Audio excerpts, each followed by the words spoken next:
नमस्कार दोस्तों, कासन स्टडी के ऑनलाइन क्लासेज में आपका स्वागत है। तो कल हम आपको कुछ बताए थे, उससे पहले आज हमारा जो टॉपिक है प्रतिरोध का टॉपिक है। आज हमारा टॉपिक क्या है? प्रतिरोध। आज हम आपको प्रतिरोध के बारे में सब कुछ बताने वाले हैं। प्रतिरोध से संबंधित जितने भी क्वेश्चन पर बनते हैं आज यहाँ पर आपको पूरा बता दिया जाएगा। जैसा कि आपको ये मालूम होना चाहिए कि प्रतिरोध का मात्रक क्या होता है। तो प्रतिरोध का मात्रक क्या होता है? ओम होता है। ओम का संकेत ये होता है, लिखा जाता है ओम, इस प्रकार से। तो प्रतिरोध का मात्रक क्या होता है? ओम होता है।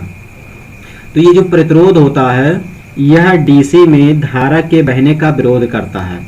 प्रतिरोध क्या करता है? यह डीसी में धारा के बहने का विरोध करता है, विरोध करता है। तो प्रतिरोध जो होता है ये डीसी में धारा को बहने का विरोध करता है। यहाँ पर एक चीज आप ये पढ़े होंगे, आर बराबर क्या होता है? आर बराबर रो इंटू एल बाई ए। ये चीज आपको मालूम होना चाहिए और या मालूम भी होगा। जहाँ पर रो क्या है? रो को हम क्या कहते हैं? प्रतिरोधकता। रो को क्या कहते हैं? प्रतिरोधकता कहते हैं। और इसका जो मात्रक होता है, प्रतिरोधकता का मात्रक क्या होता है? तो प्रतिरोधकता का मात्रक ओम मीटर होता है। क्या होता है? ओम मीटर। प्रतिरोधकता का मात्रक ओम मीटर होता है। और यह जो होता है, जो प्रतिरोधकता होती है, हम इसी के बारे में यहाँ पर पूरा चर्चा कर रहे हैं। तो यह जो है पदार्थ पर निर्भर करता है। यह किस पर निर्भर करता है? यह पदार्थ पर निर्भर करता है। यह पदार्थ पर निर्भर करता है।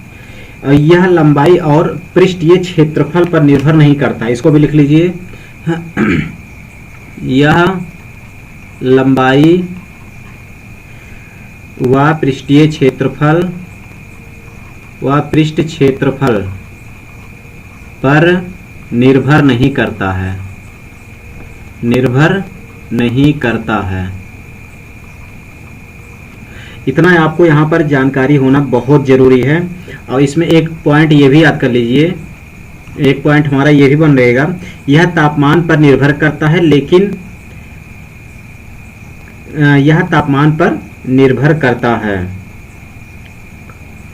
लिख लीजिए यहाँ पर, यह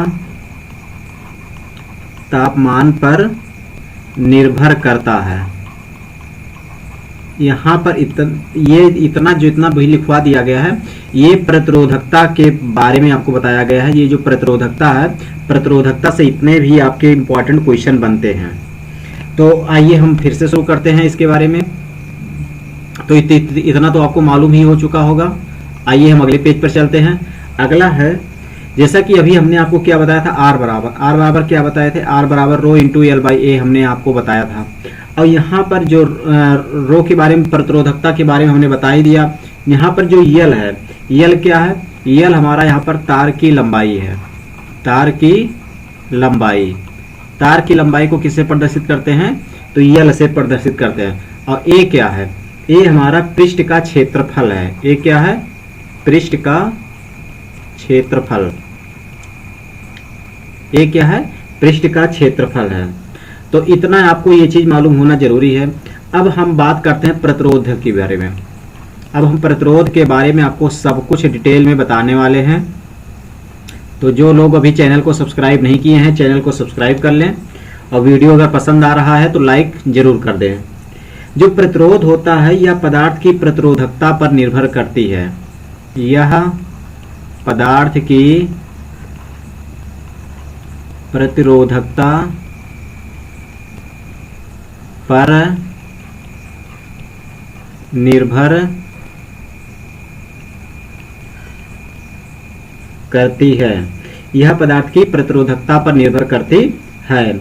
यह लंबाई के बढ़ने से बढ़ता है। इसको भी लिख लीजिए, लंबाई के बढ़ने से प्रतिरोधकता क्या होता है? बढ़ता है। हम लंबाई बढ़ाएंगे तो प्रतिरोधकता बढ़ेगी। और अगर पृष्ठीय क्षेत्रफल को अगर बढ़ाएंगे तो प्रतिरोध क्या होगा? कम होगा। इसको भी लिख लीजिए, पृष्ठ क्षेत्रफल बढ़ाने पर, पृष्ठ क्षेत्रफल बढ़ाने पर प्रतिरोध क्या होता है, कम होता है। तो जैसे यहां पर आप पढ़े होंगे, क्या पढ़े हैं कि R बराबर क्या होता है, R बराबर रो इंटू एल बाई ए। अगर लंबाई को बढ़ाएंगे, अगर इस लंबाई को हम बढ़ाते हैं तो यहाँ पर जो प्रतिरोध है, प्रतिरोध हमारा बढ़ेगा। लेकिन जो यहाँ पर पृष्ठीय क्षेत्रफल है, इसको अगर बढ़ाते हैं तो यहाँ पर जो प्रतिरोध है हमारा कम होगा, क्योंकि नीचे वाले मान अगर ज्यादा होगा तो ऊपर का मान कम हो जाएगा, अर्थात यहाँ पर जो R का मान है, R का मान हमारा कम हो जाएगा। तो वही कह रहा है कि पृष्ठीय क्षेत्रफल बढ़ाने पर प्रतिरोध का मान कम होता है। प्रतिरोध को R से प्रदर्शित करते हैं, R का मान कम होता है लंबाई के बढ़ाने से। यहाँ पर जो प्रतिरोध है वो क्या होता है, बढ़ता है। इतना आपको यहाँ पर ध्यान रखना बहुत जरूरी है। अब हम इसके बारे में कुछ और अलग से आपको बताने वाले हैं, तो आइए हम कुछ अलग देखते हैं। तो आगे हमारा क्या कह रहा है कि जैसे कोई तार है, उसको खींचकर अर्थात आयतन में बिना परिवर्तन किए अगर उसकी लंबाई को बढ़ा दिया जाता है तो उसका प्रतिरोध भी बढ़ जाता है। कितना बढ़ता है, n स्क्वायर गुना बढ़ता है। अर्थात लिख लीजिए, जब किसी तार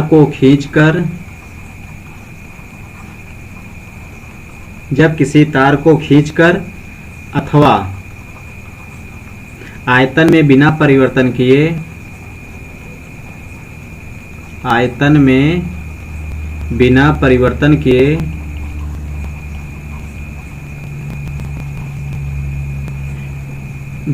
लंबाई n गुना बढ़ा दी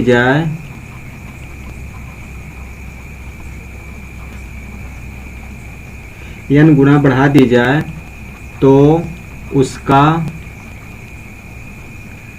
नया प्रतिरोध कितना हो जाएगा, n स्क्वायर गुना बढ़ जाएगा।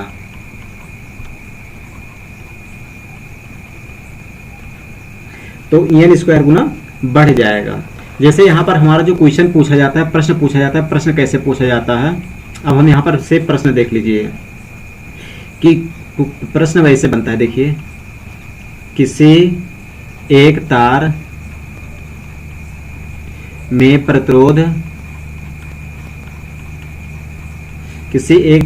प्रतिरोध 10 ओम है। यदि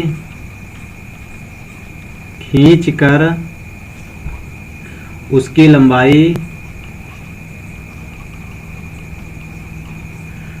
लंबाई कितना गुना कर दिया जाए, 3 गुना कर दी जाए तो नया प्रतिरोध होगा। क्वेश्चन क्या कह रहा है कि जब एक तार में प्रतिरोध 10 ओम है, यदि खींचकर उसकी लंबाई 3 गुना कर दी जाए तो नया प्रतिरोध होगा। तो यहाँ पर हमने अभी क्या बताया हूँ कि जो नया प्रतिरोध होता है, इसको अगर सॉल्व कर रहे हैं तो नया प्रतिरोध बराबर अगर देखते हैं तो नया प्रतिरोध बराबर कितना हो जाएगा। देखिए, पुराना प्रतिरोध 10 है और कह रहा है कि यहाँ पर देखिएगा n स्क्वायर गुना बढ़ जाएगा।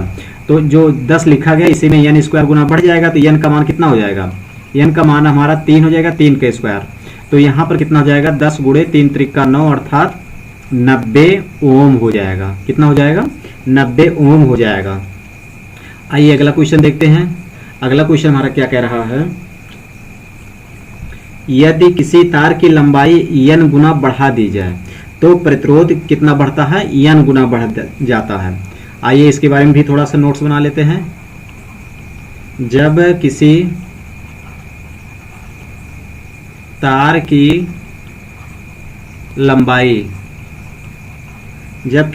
की लंबाई n गुना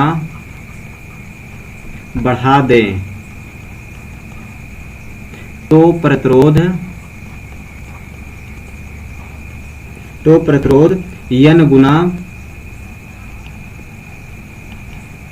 बढ़ जाएगा, n गुना बढ़ जाएगा। इस पर एक न्यूमेरिकल ले लेते हैं, एक क्वेश्चन यहां से भी ले लेते हैं। अर्थात क्वेश्चन हमारा क्या बनेगा, यदि किसी तार का प्रतिरोध यदि किसी तार का प्रतिरोध 10 ओम है, यदि उसकी लंबाई 2 गुना, यदि उसकी लंबाई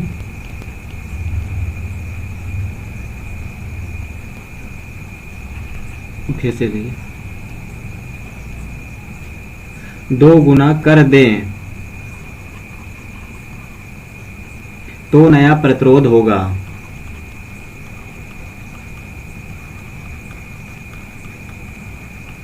तो नया प्रतिरोध होगा। क्वेश्चन कह रहा है कि यदि किसी तार का प्रतिरोध 10 ओम है, यदि उसकी लंबाई 2 गुना कर दें तो नया प्रतिरोध होगा। देखिए मान लीजिए यहाँ पर ये हमारा मान लीजिए क्या है, कोई तार है, इसका जो प्रतिरोध है, इसका प्रतिरोध कितना है 10 ओम है, और कह रहा है इसका पूरे प्रतिरोध कितना है 10 ओम है, और कह रहा है कि यदि इसकी लंबाई 2 गुना कर दी जाए, इसकी लंबाई फिर जितनी लंबाई थी उतना हमने बढ़ा दिया, तो कह रहा है कि नया प्रतिरोध कितना होगा। तो 10 ओम, अगर इतने का इतना 10 ओम बना है तो इधर भी 10 ओम बन जाएगा, टोटल कितना बन जाएगा 20 ओम बन जाएगा। कितना बन जाएगा 20 ओम। तो वही ऊपर हमने क्या लिखवाए हैं कि जब किसी तार की लंबाई n गुना बढ़ा दें तो प्रतिरोध n गुना बढ़ जाता है, अर्थात यहाँ पर आंसर हमारा कितना हो जाएगा 20 ओम। आइए अगला पॉइंट देखते हैं।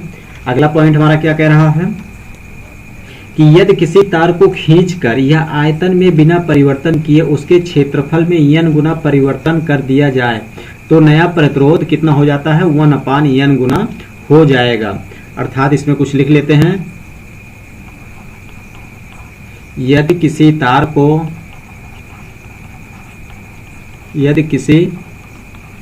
खींचकर या आयतन में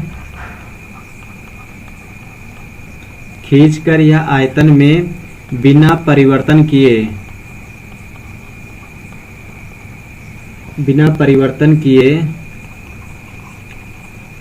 उसके क्षेत्रफल में n गुना परिवर्तन कर दिया जाए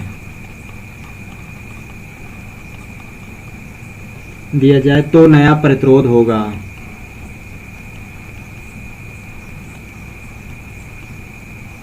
तो नया प्रतिरोध होगा। क्वेश्चन हमारा कह रहा है कि यदि किसी तार को खींचकर या आयतन में बिना परिवर्तन किए उसके क्षेत्रफल में n गुना परिवर्तन कर दिया जाए तो नया प्रतिरोध होगा। तो इसका एक फार्मूला लिख लीजिए, आर न्यू बराबर क्या होता है, आर न्यू बराबर होता है आर ओल्ड अपान कितना हो जाएगा n स्क्वायर, कितना हो जाएगा n स्क्वायर हो जाएगा। अर्थात जैसे मान लीजिए हमको एक क्वेश्चन दे दिया गया है, मान लीजिए आपको जो क्वेश्चन दिया गया है, क्या दिया गया है कि किसी तार का प्रतिरोध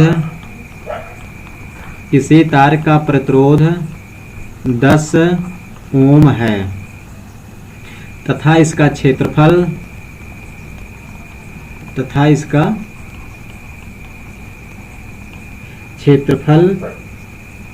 आधा कर दिया जाए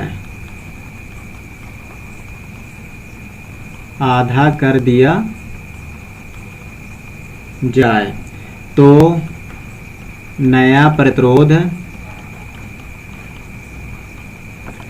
प्रतिरोध होगा। मान लीजिए ये हमारा क्वेश्चन दे दिया गया, तो यहाँ पर नया प्रतिरोध कितना होगा, जैसा कि हमने आपको सूत्र क्या बताया, आर न्यू बराबर क्या होता है 10/, देखिए यहाँ पर कह रहा है कि क्षेत्रफल को आधा कर दिया जाए, तो 1/2 का हम क्या कर देंगे स्क्वायर कर देंगे, तो यहाँ पर कितना हो जाएगा 10/1/4, ये 4 ऊपर चल जाएगा तो बराबर हो जाएगा 10 × 4 बराबर कितना हो जाएगा 40 ओम। तो यहाँ पर हमारा आंसर क्या हो जाएगा 40 ओम, ये हमारा आंसर बन जाएगा। आगे क्या कह रहा है, आगे भी देखते हैं। आगे पुनः हमारा कह रहा है कि यदि किसी तार में, लिखते चलिए साथ साथ, टाइम वेस्ट नहीं करना है, यदि किसी तार में व्यास को n गुना परिवर्तन कर दिया जाए, परिवर्तन कर दिया जाए तो नया प्रतिरोध कितना हो जाएगा, 1/n⁴ हो जाएगा। इतना हमारा हो जाएगा। हम इस पर कुछ क्वेश्चन ले लेते हैं। अगर मान लीजिए यहाँ पर जो क्वेश्चन दिया गया है, क्वेश्चन हमारा इस प्रकार से होता कि यदि किसी तार का प्रतिरोध यदि किसी तार में यदि किसी तार में प्रतिरोध 10 ओम है तथा उसका व्यास आधा, उसका व्यास ये आधा लिखा है, आधा कर दिया जाए तो नया प्रतिरोध होगा।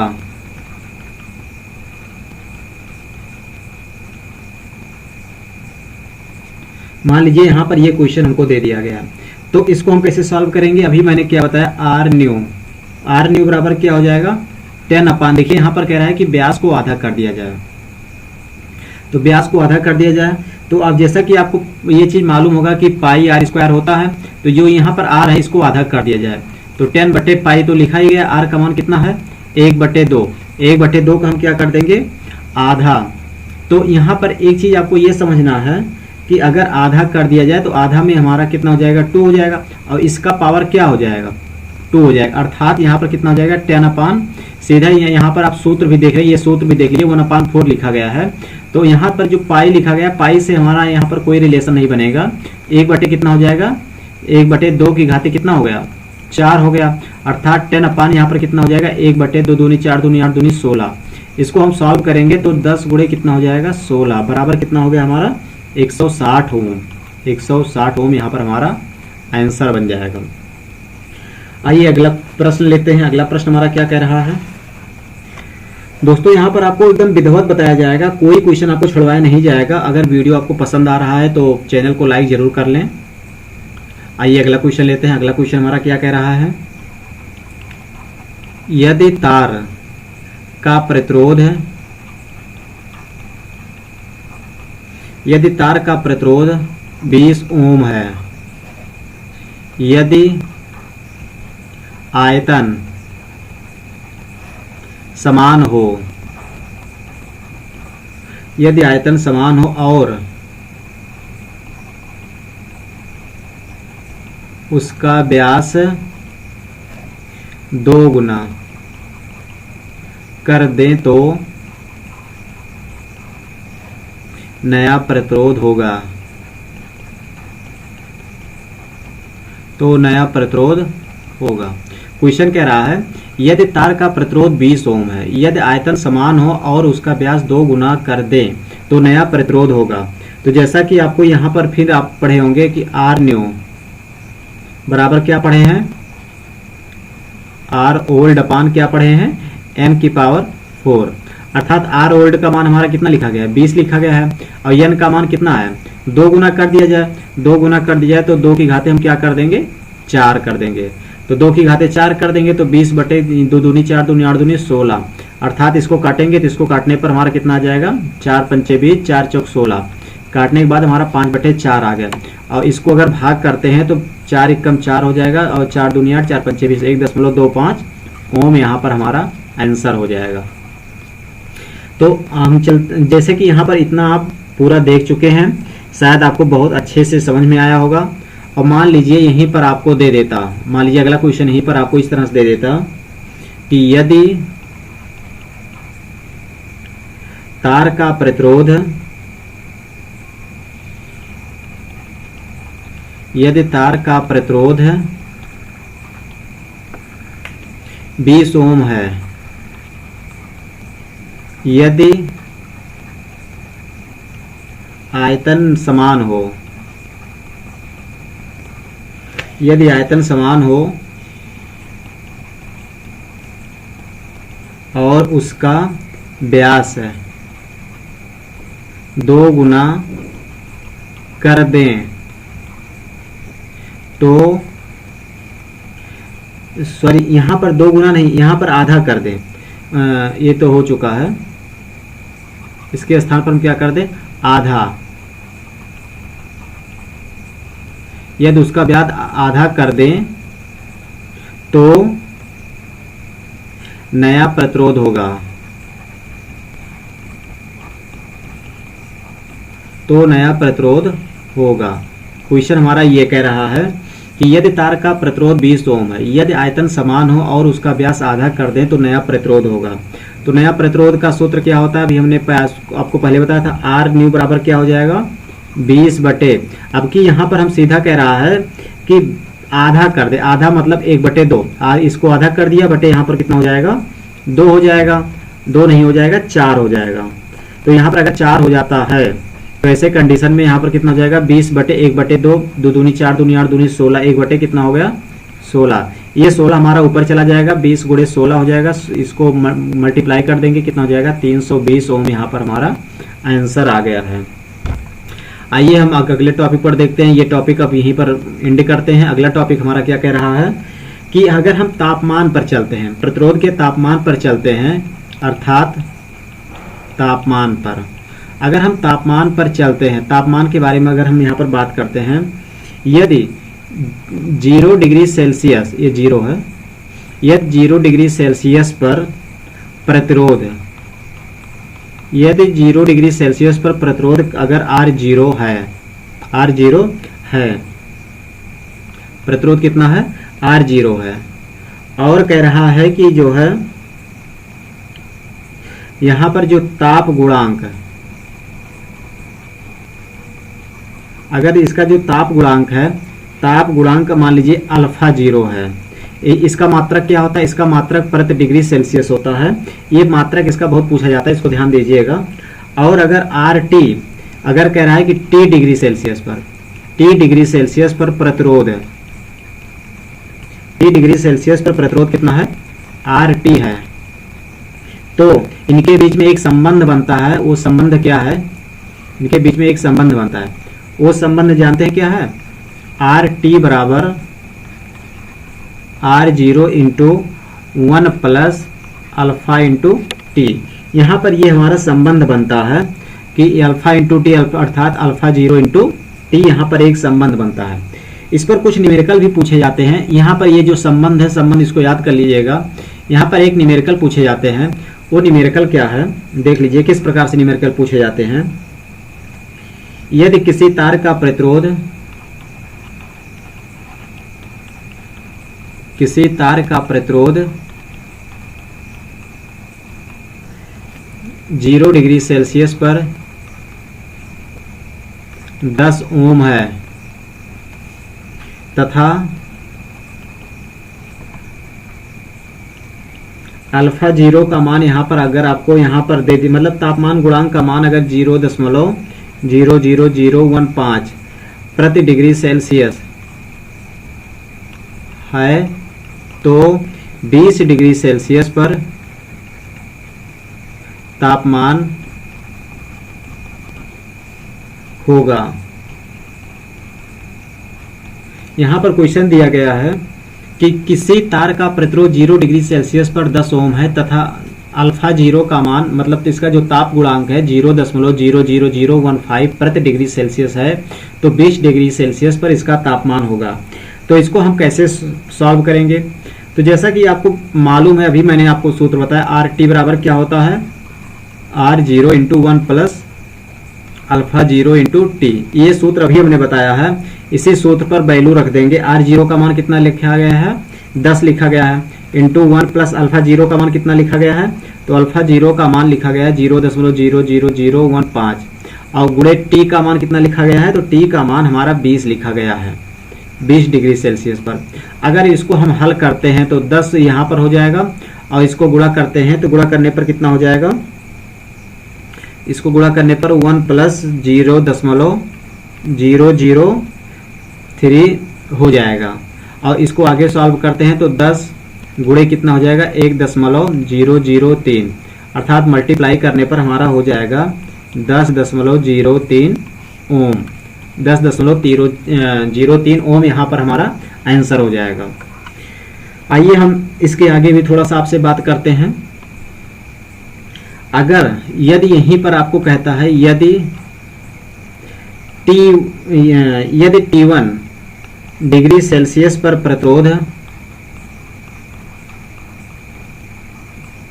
प्रतिरोध RT1 तथा T1 डिग्री सेल्सियस पर अगर ताप गुणांक कहता है, ये गा है दोस्तों, ताप गुणांक कितना हो जाएगा, ताप गुणांक α1, और यहीं पर कहता है T2 डिग्री सेल्सियस पर प्रतिरोध कितना हो जाएगा RT2 है। तो इनके बीच में भी एक संबंध स्थापित होता है। वह संबंध क्या है, इनके बीच में एक संबंध बनता है। वह संबंध क्या है, RT2 = RT1 ब्रैकेट में 1 + α1 × T2 - T1। यहाँ पर ये चीज आपको मालूम होना चाहिए, ये संबंध बहुत इंपॉर्टेंट है। इस पर हम आपको एक न्यूमेरिकल भी सॉल्व करवा देते हैं। वह न्यूमेरिकल क्या है उसको भी देख लीजिए। तो हम चलते हैं न्यूमेरिकल पर। न्यूमेरिकल हमारा कह रहा है किसी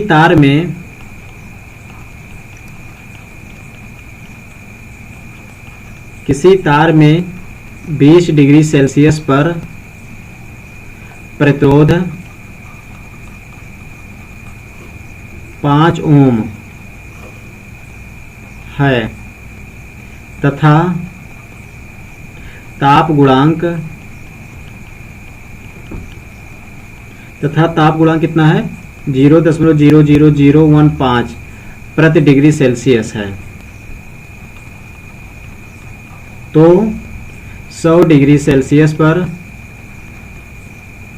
प्रतिरोध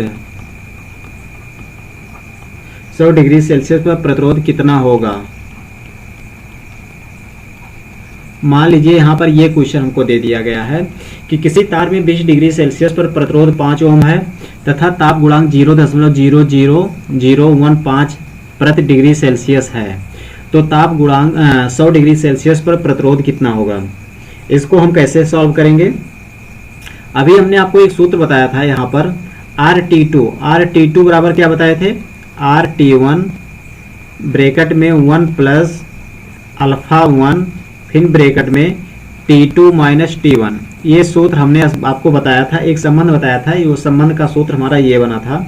तो यहाँ पर जो मान दिया गया उस मान को पुटअप कर देंगे। तो यहाँ पर 5 हो जाएगा। 1 + α1 का मान कितना लिखा गया है 0.00015 और T2 - T1, T2 का मान 100 डिग्री सेल्सियस है, T1 का मान 20 डिग्री सेल्सियस है। घटा देंगे तो 80 हो जाएगा। घटाने पर समय का हमारा कितना हो जाएगा T2 - T1 टेम्परेचर कितना हो जाएगा 80 हमारा हो जाएगा। अगर हम इसको सॉल्व करते हैं तो हमारा आंसर 5.06 ओम यहाँ पर हमारा आंसर हो जाएगा। इसको आप लोग सॉल्व कर लीजिएगा। आइए हम नेक्स्ट टॉपिक पर चलते हैं। नेक्स्ट टॉपिक हमारा कह रहा है, तो दोस्तों जो भी कुछ पढ़ाया जा रहा है अगर आपको समझ में आ रहा है तो वीडियो को लाइक जरूर कर लें, और अभी तक चैनल को सब्सक्राइब नहीं किए हैं तो चैनल को सब्सक्राइब कर लें। डेली मॉर्निंग में आपको 8 से 9 बजे के बीच में आपको जो है वीडियो प्रोवाइड करवा दिया जाएगा। डेली एक क्लास आपको थ्योरी मिलेगा और एक क्लास आपको ऑब्जेक्टिव भी दिया जाएगा। तो अगर आप लोगों को पसंद आ रहा है तो लाइक जरूर कर दें और चैनल को भी सब्सक्राइब जरूर कर लें, अपने दोस्तों के पास भी शेयर जरूर कर दें। अगला क्या कह रहा है, यदि 0 डिग्री सेल्सियस पर ताप गुणांक यदि 0 डिग्री सेल्सियस पर ताप गुणांक α0 कितना है α0 है, और T डिग्री सेल्सियस पर अगर मान लीजिए ताप गुणांक कितना है alpha into T1 alpha T है, अल्फा इंटू टी है। तो इन दोनों के बीच में एक संबंध बनता है, वो संबंध क्या है, ये बहुत इंपॉर्टेंट, वेरी वेरी इंपॉर्टेंट है, इसको आप लोग याद कर लीजिएगा। आर टी बराबर क्या होता है, आर टी बराबर alpha zero into 1 plus alpha zero into T. यहाँ पर जो ये संबंध है, ये संबंध वेरी इंपॉर्टेंट है, ये इसको जो है आप लोग जरूर याद कर लीजिएगा, इसको भूल करके मत जाइएगा, ये वेरी इंपॉर्टेंट क्वेश्चन है, तो इसको आप लोग याद कर लीजिएगा। अगला टॉपिक है कलर कोड। इसके बाद हम आपको बता रहे हैं कलर कोड। ये जो कलर कोड का टॉपिक है, इसको अगले वीडियो में पुनः आपको बताएंगे, क्योंकि नहीं तो आपका क्लास बहुत लंबी हो जाएगा। तो अगर आपको वीडियो पसंद आ रहा है तो लाइक जरूर करें, और जैसा भी आप लोगों का राय हो कमेंट बॉक्स में जरूर बता दें कि सर कैसे पढ़ा रहे हैं, या जो भी कुछ नहीं समझ में आ रहा है, कुछ पूछना चाहते हैं तो कमेंट बॉक्स में जरूर डाल दें। आपका जो भी प्रॉब्लम है उस प्रॉब्लम को सॉल्व कर दिया जाएगा। अगर यहाँ तक भी नहीं समझ में आ रहा है तो एक टेलीग्राम चैनल हमारा बना हुआ है, उस टेलीग्राम चैनल को आप लोग ज्वाइन कर लीजिएगा। लिंक जो है मैं इस वीडियो के नीचे आपको दे दूंगा, वहाँ से आप लोग इसको ज्वाइनिंग कर लीजिएगा। तो नेक्स्ट अगले एपिसोड में कल पुनः मिलेंगे। नमस्कार।